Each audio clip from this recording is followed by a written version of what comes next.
We don't, I'll be honest with you, we don't call them in the fall. We don't call one pitch in the fall. True? We don't call one pitch in the fall. We don't call one pitch in the fall. I want those guys to figure out, we discuss what's going on. They have to know the dominant side of a pitcher. I tell these catchers, we give them a list of every pitcher, and we give them the dominant side of a pitcher, either arm side away or arm side. We give them their secondary pitch, we give them the third pitch, and then we talk about, establishing an 0-0 strike, establishing a 1-1 strike, knowing that you're going after it with your best pitch and your best side of the plate.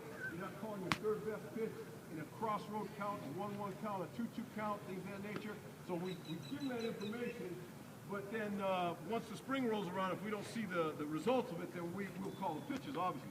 There have been some times, I'll be very candid with you, I hope this is a goal for you, Ryan, and you three guys.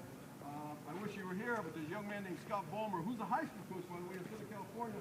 Scott, in 1992, I bet Scott Ballmer, now he was a senior, in a national championship game, I think Scott, I called about 80% of the pitches, and I controlled the running game, slide, step, hold, step off, box, kick, and all the rest.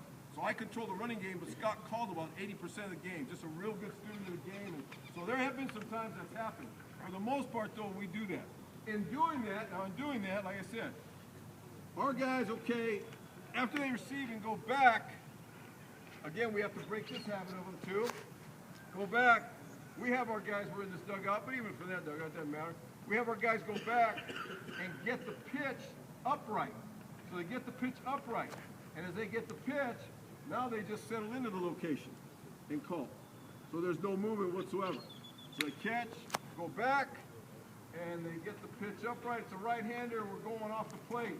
It's a right-hander, and now they get here, and they get the pitch, and go back, and now we're going under his hands, and they set up and call the pitch, and here, and they get the pitch and go back, and it's going to be a pitch out. And now they can even cheat a little bit on the pitch out and set up and come out.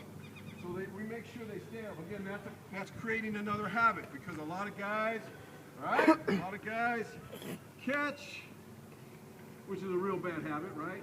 Horrible habit. Hey, what are you going to take? Okay. I remember. I just want to make sure you knew. Okay, so it goes back, right? And that defeats the purpose. Or they go back, they go back and they get right into it, great, and then they hop into it, or even they slide into it, And I'm okay if a guy can slide back and forth, but again,